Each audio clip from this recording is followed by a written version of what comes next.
vamos a hacer la primera entrevista, el análisis que corresponde a la fecha. Hemos invitado al politólogo, al analista político Allen Quisbert, quien frecuentemente participa acá en el programa con análisis preciso acerca de los acontecimientos y la coyuntura política. Allen, muy buenos días, muchas gracias por estar acá en Televisión Universitaria.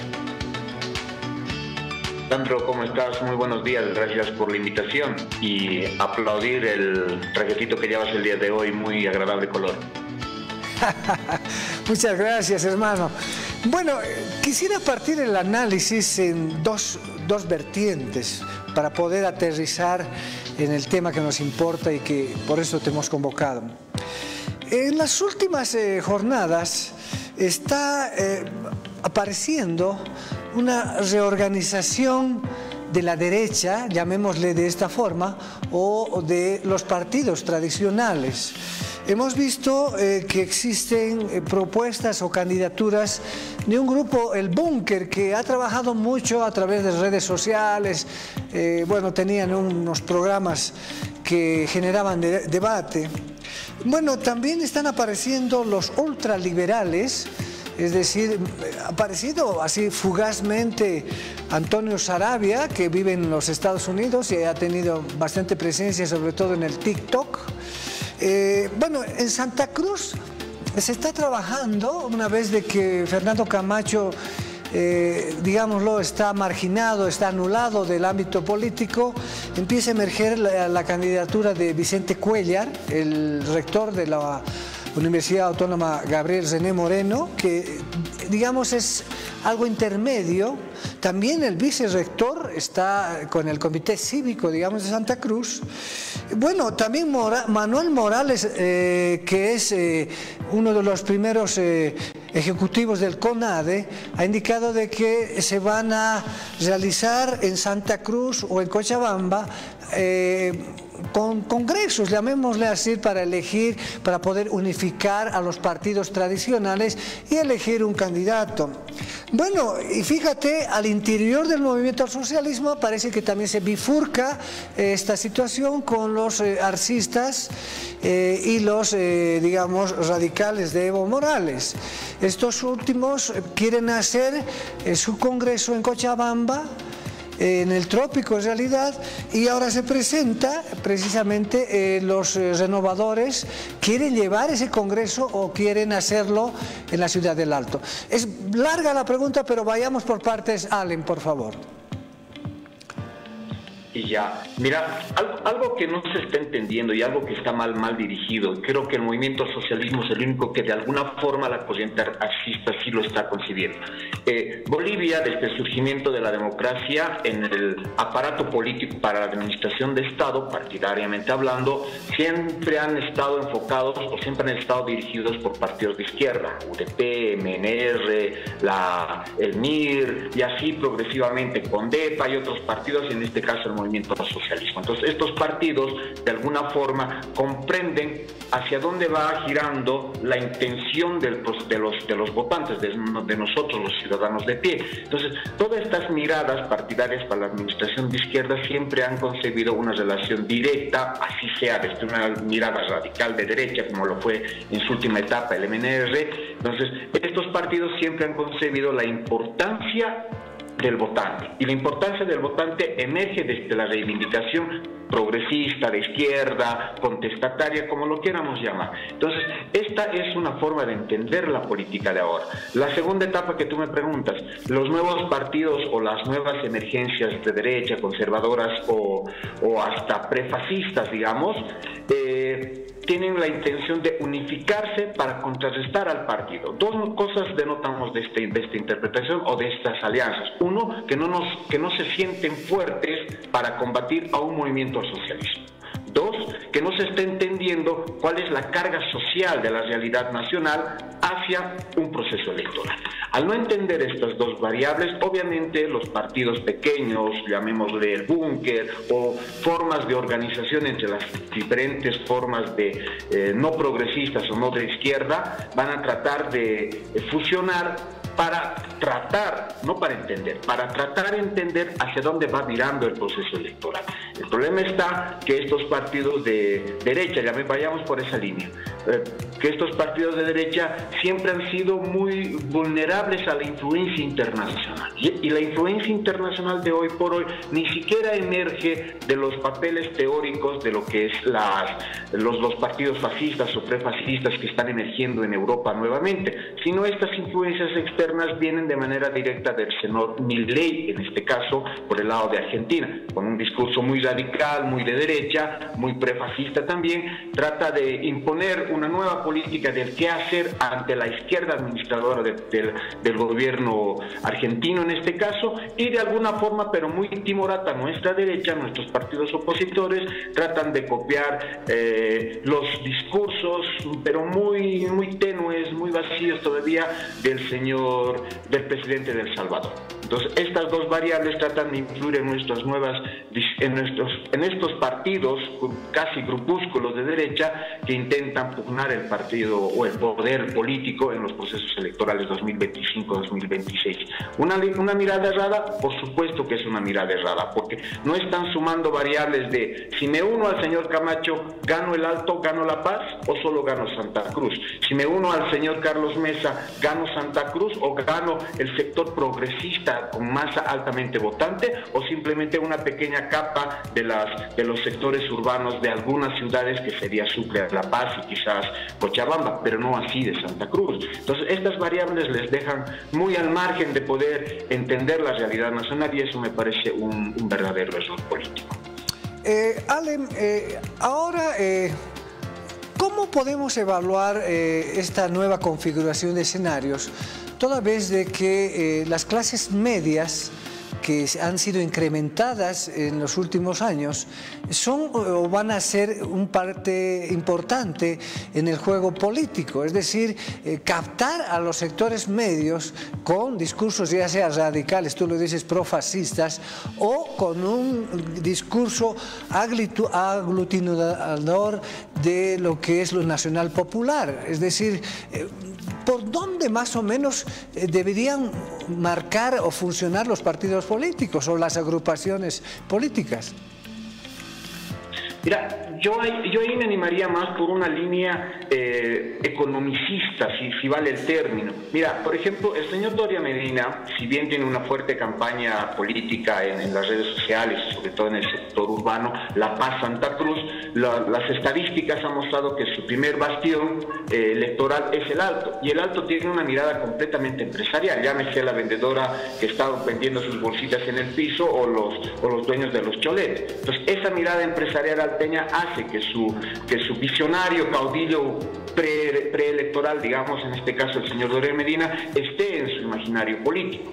Entonces, esto sí lo hace, y ahí va la misma línea del movimiento al socialismo. El señor Evo Morales sigue manteniendo esa lógica dirigencial rural, lo que fue el sector minero, después el sector agrícola o agrario del Chapare, sigue manteniendo esa mirada sindicalista de la vieja escuela. En cambio, el señor Arce va a hacer un congreso, ¿dónde? No en La Paz, donde puede tener una gran cabida por la alta densidad de funcionarios públicos. Lo va a hacer en el Alto, y es obviamente por esta mirada empresarial que tiene el Alto, y difunta, bueno, que se amplía desde el Alto a los demás departamentos. El Aymar comerciante, el Aymar empresario, que ya está invadiendo política y socialmente a gran parte de la red nacional, hablando territorialmente. Eso es una mirada política muy interesante. Entonces, los partidos prefascistas, bueno, no prefascistas, hablamos de derecha, porque el prefascismo tiene unas tendencias muy interesantes, pero nuestra derecha es muy tenue, muy débil todavía. Está queriendo buscar esa mirada de los sectores urbanos conservadores. Pero ¿quiénes son los sectores urbanos conservadores? Cuando el señor Linera aceptó ser vicepresidente en su primer proceso electoral, o en el proceso electoral que ganó el movimiento al socialismo, era importante la presencia simbólica del señor Linera para ganar el voto urbano de los sectores conservadores. Esas pequeñas capas de pseudointelectuales que dicen: yo no voy a votar por un indio, yo no voy a votar por un partido de campesinos, yo voy a votar por ciertas capas intelectuales. Y se optó por el señor Linera era por un lado, y la imagen que aún existía del señor Carlos Mesa. Entonces sí había esa tendencia a principios del 2000. Pero ¿qué pasó en el conflicto del 2019? Cuando además se lo excluyó, cuando los ministros escaparon cobardemente a refugiarse en las embajadas, la gente, inclusive su militancia, no salió a las calles a defender al movimiento al socialismo. Pero cuando se hizo la quema de la Huipala, salimos diferentes sectores, los que tenemos una raíz cultural indígena, los que no tienen raíces indígenas, clases medias o Cocachi, zona sur, socialmente hablando, vinieron al Prado, vinieron a la Camacho a manifestarse frente a esta ofensa político-cultural que era la quema de la Huipala. Entonces, entender hacia dónde va a virar el nuevo voto electoral de los sectores urbanos, clases medias principalmente, creo que amerita un análisis un poco más profundo y no decir el señor Doria Medina es empresario, van a votar todos los empresarios. El señor Carlos Mesa representa la intelectualidad urbana de las clases medias, toda la clase media urbana va a votar por el señor Carlos Mesa. Tener esa interpretación, que es lo que está haciendo estos partidos de derecha con sus grupúsculos y pseudoalianzas, es un error técnicamente inviable. Antes de pasar al tema del MAS, quiero tocar tres nombres. También ha aparecido Carlos Bert, que de alguna forma representa, digamos, esa tradición de los partidos políticos de antaño o tradicionales. Eva Copa, que ha estado muy fuerte presente en el Alto con la alcaldía, le ha disputado muchas veces, le ha faltado, si quieres, al respeto a Evo Morales, se la veía muy fuerte. Y bueno, no sé si mencionarlo siquiera a Santos Quispe, gobernador del departamento. Entonces, fíjate que esas, digamos, figuras emergentes también se han ido desinflando. Sí, mira, no solo es el papel que estos sujetos han ido desarrollando, hablemos del señor Quispe y el señor Evo Morales, digo, la señora Eva Copa, sino es el papel que el movimiento, Evo Morales, dentro del movimiento al socialismo, ha hecho frente a la cara indígena. Lamentablemente, el señor Evo Morales, si bien ha representado todas estas capas vilipendiadas en su momento, en su trayecto político del movimiento al socialismo en la administración del poder ha ido desgastando y ha ido marginando la imagen de lo indígena. Ya no es el indígena revolucionario, ya no es el minero contestatario, sino todo esto se lo ha englobado dentro del imaginario, sobre todo de los sectores urbanos, dentro de la mirada muy humilde, por así decirlo, con esa imagen de somos muy pobres y tenemos que seguir recibiendo las donaciones de Estado, somos un sector altamente corrompido, es lo que han demostrado desde las primeras denuncias del Fondo Indígena y sobre todo ciertos grados de ineficiencia desde esa mirada indígena. No estoy aceptando, no estoy diciendo que lo sea, cuidado me malinterpreten los televidentes, estoy diciendo que se ha hecho un desgaste para que nosotros y muchos sectores urbanos veamos a los indígenas de esa manera. Y entonces los sectores votantes, nosotros mismos los que tenemos corrientes indígenas, no vamos a correr el riesgo de volver a tener a la imagen de lo pro-indígena, señor Quispe, señora Eva Copa, como nuevas imágenes políticas. Ahora, señor Quispe, Santos Quispe, no es un sujeto político, nunca fue un sujeto político, él fue heredero de un trono llamado Felipe Quispe. Es más, en su administración pública, en su administración política como gobernador y en su discurso político como representante de un partido es deficiente y vergonzoso. Y eso lo ha mostrado, de verse en instalaciones de la gobernación, tener un discurso en tanto sarcástico, sin propuestas políticas ni técnicas hacia el Departamento de la Paz.